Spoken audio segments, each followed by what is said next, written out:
Saviez-vous que la Terre est constamment bombardée par des particules venues du Soleil?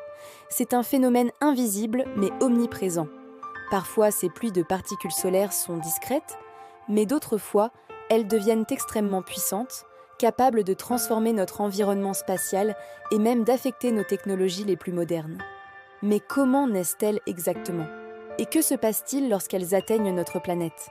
Accrochez-vous, on part en voyage à 150 millions de kilomètres d'ici, au cœur de notre étoile. Pour comprendre d'où viennent ces particules, il faut d'abord oublier l'image d'un soleil calme et paisible. Notre étoile n'est pas une simple boule de feu.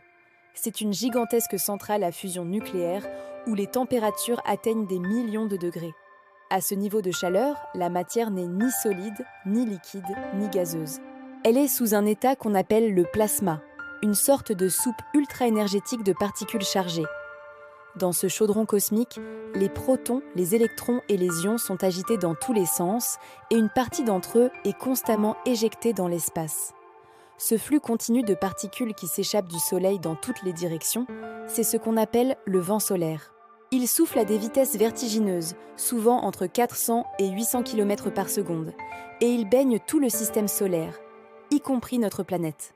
Chaque seconde, des milliards de particules solaires parfois nous frôlent. Mais ça, c'est juste la version calme de l'histoire. Le vrai spectacle commence quand le Soleil s'énerve.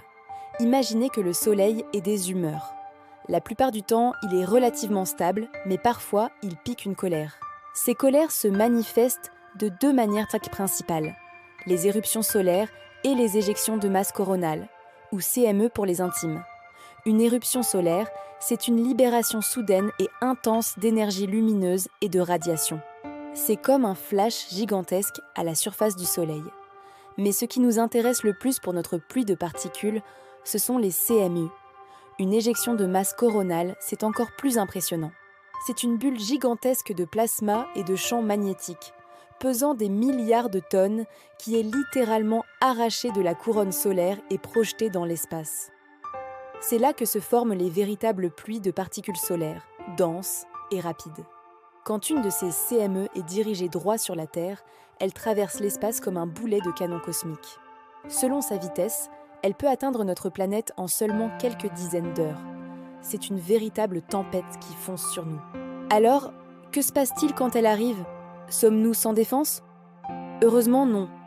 La Terre possède un super pouvoir, un bouclier invisible mais incroyablement efficace, la magnétosphère. C'est une vaste zone autour de notre planète, générée par le noyau métallique en fusion de la Terre. Ce champ magnétique agit comme une armure.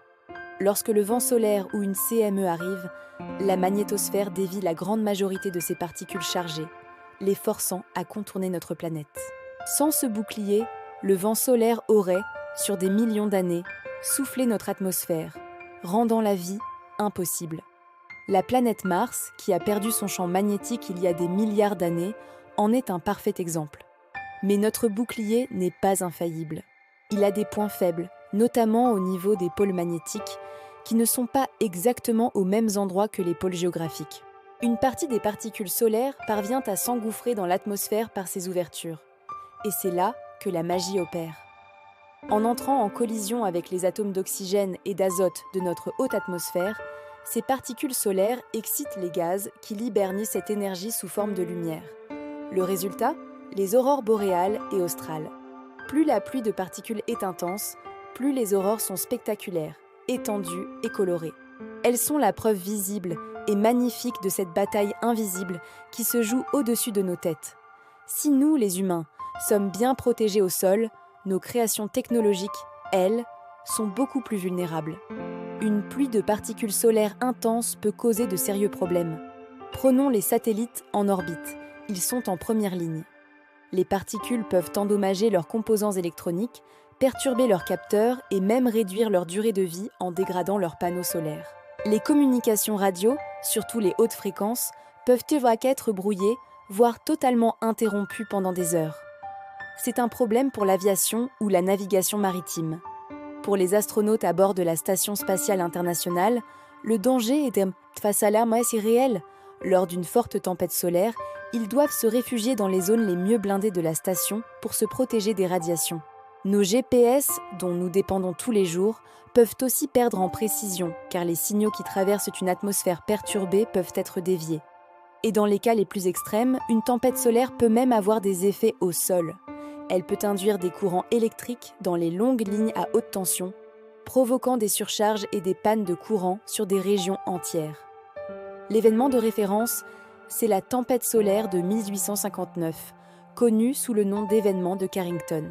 À l'époque, les aurores boréales étaient visibles jusqu'à Cuba et les télégraphes, seule technologie électrique de l'époque, ont pris feu ou ont continué à fonctionner même débranchés. Si un événement de cette ampleur se produisait aujourd'hui, les conséquences sur notre monde hyper connecté seraient catastrophiques. Alors, pourquoi est-il si crucial de comprendre et de surveiller cette pluie de particules ? Parce que notre société est devenue incroyablement dépendante des technologies vulnérables. Satellites pour la météo, les communications, Internet, la finance. Tout notre mode de vie moderne repose sur une infrastructure fragile qui flotte au-dessus de nos têtes. De plus, l'activité du Soleil n'est pas constante. Elle suit un cycle d'environ 11 ans, avec des périodes de calme, le minimum solaire, et des périodes de grande activité, le maximum solaire, où les éruptions et les CME sont beaucoup plus fréquentes et puissantes. Nous nous approchons actuellement d'un nouveau maximum solaire, ce qui signifie que le risque de tempête augmente. Comprendre la physique de ces particules, suivre l'activité du Soleil et modéliser la trajectoire des CME est devenu un enjeu stratégique. C'est la naissance d'une nouvelle discipline, la météo spatiale.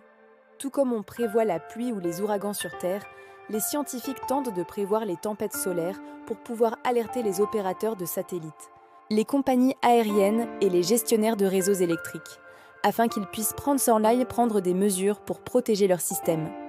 En conclusion, la pluie de particules solaires est un lien invisible mais fondamental entre le Soleil et la Terre. Elle est la source de l'un des plus beaux spectacles de la nature, les aurores. Mais elle représente aussi une menace réelle pour notre civilisation technologique. Elle nous rappelle avec force que notre planète n'est pas un vaisseau isolé, mais qu'elle navigue dans l'environnement parfois turbulent de son étoile. Le Soleil nous donne la vie, la lumière et la chaleur. Mais il a aussi ses colères, nous bombardant de ces particules qui sculptent notre ciel et défitent nos inventions. C'est un rappel à l'humilité et un formidable moteur pour la science. Merci d'avoir regardé cette vidéo. Si le sujet vous a plu, n'hésitez pas à laisser un pouce bleu, à partager et à vous abonner pour ne pas manquer nos prochaines explorations de l'univers.